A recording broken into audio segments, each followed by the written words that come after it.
It was one of those nights when silence felt almost alive. The street outside was empty, covered in a thin layer of fog that made the lampposts look like glowing ghosts.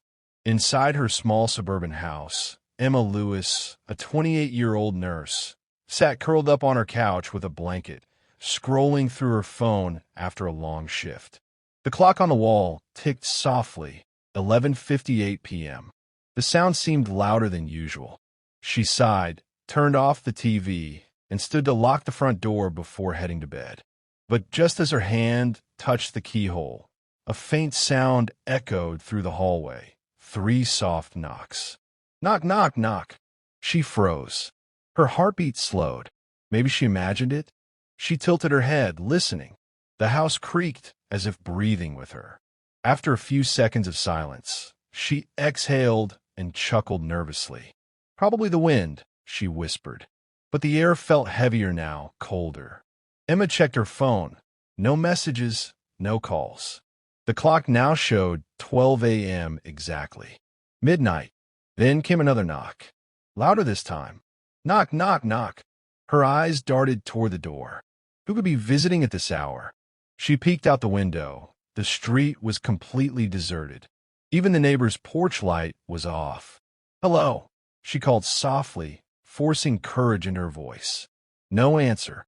She pressed her ear to the wooden door, hearing nothing but her own quick breaths. Then, faintly, came a single tap, right at ear level from the other side. Her stomach dropped. She backed away slowly, staring at the door handle as it rattled slightly, then stopped. The silence returned, thick and unnerving. Emma didn't know it yet, but that first knock wasn't just a sound. It was an invitation. Emma stood frozen in her hallway, staring at the front door as if it might breathe. Her hands trembled slightly, and she pressed her phone screen. No signal. The Wi-Fi symbol was gone. She swallowed hard, whispering, "Come on out now." She turned on the hall light, but it flickered like a candle about to die. The old wooden floor creaked beneath her bare feet as she stepped closer to the door, listening. Silence. Then knock, knock, knock. This time, the sound was deliberate, slow, measured, as if whoever or whatever was on the other side knew she was listening. Her stomach twisted. "Who's there?" she asked, voice cracking slightly. No reply, just a hollow stillness that stretched through the house like a living thing. She tried calling her neighbor, Mrs. Harrow, but the call wouldn't connect. Static hissed through the line. She glanced around nervously. Everything in the house felt slightly off. The clock had stopped ticking at 12:03 a.m. The digital thermostat blinked nonsense symbols. "Okay, maybe it's just the power," she muttered, trying to sound calm. Another knock, sharper now. Bang, bang, bang. Her breath caught in her throat. The sound came from the exact center of the door, each strike perfectly spaced like a heartbeat. She stepped back. The lights dimmed again, flickered, then went completely out. Pitch black. Only the pale moonlight from the window illuminated her face as she whispered, "Please stop." But the knocking didn't stop. It slowed, stretched, became rhythmic. Almost human, almost not. She grabbed her phone's flashlight and aimed it at the door. The beam trembled with her shaking hand, revealing faint scratches near the handle, as if someone had clawed at it earlier. The door rattled once more, softly this time, a whispering reminder that something was still there, still waiting. The house had fallen eerily silent again. Only the faint hum of the refrigerator in the kitchen reminded Emma she wasn't trapped in a dream. She stood by the door, frozen, clutching her phone like a weapon. The knocking had stopped, but that didn't make her feel any safer.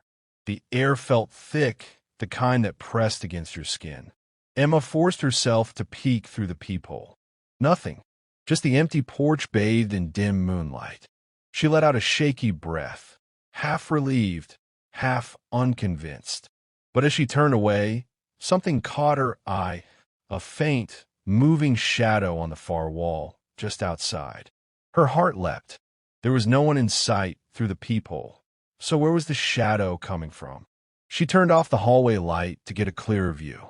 Her reflection in the window trembled as her flashlight beam swept across the porch. Still nothing. But there, in the reflection, the shadow moved again, sliding past the edge of the window frame like it had its own pulse. Emma gasped and yanked open the curtain. The porch was empty. No footsteps, no movement. Just a cold gust of air that brushed against her face, carrying the faint smell of damp soil. Then she looked down. Her stomach dropped.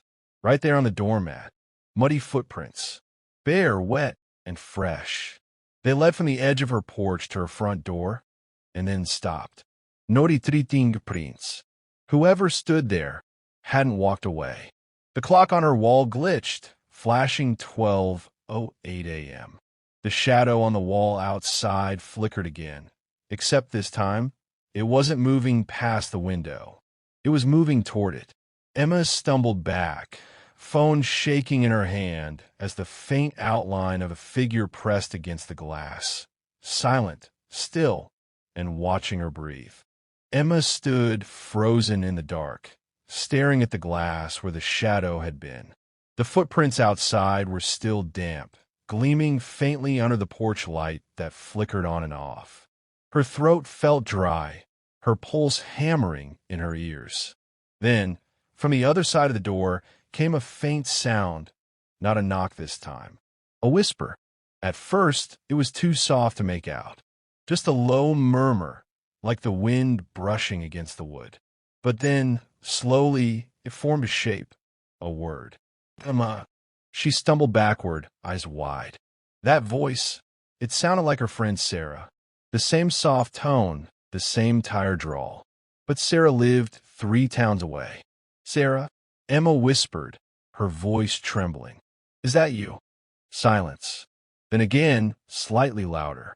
Emma, open the door, please. Her skin crawled. Something about the way the voice dragged on the last word made her stomach twist. It sounded wrong, off-pitch, like an echo that didn't belong. Her grandmother's old warning flashed in her mind. Never answer a voice that calls your name at midnight. It's not the one you know. Emma gripped her phone tighter. Say something only Sarah would know, she demanded. The voice giggled, softly, like a child hiding behind a curtain. Then, in that same imitation of Sarah's voice, it whispered, Remember the lake? When we were 8, Emma's heart stopped. Only she and Sarah had shared that memory. But the tone, it wasn't right. It was playful, too slow, almost mocking. Open the door, Emma. Now the voice was deeper, sharper. It sounded like 2 voices, overlapping, one human, one not. Her phone buzzed suddenly with a new message. From Sarah. It read, Don't open the door. I'm not there. Emma stared at her phone screen, her hands trembling so hard the message almost slipped from her grasp. Don't open the door. I'm not there. The words burned into her mind. The voice outside had gone silent, but she could still feel it, standing there, waiting. The air inside the house was ice cold, heavy with something unseen.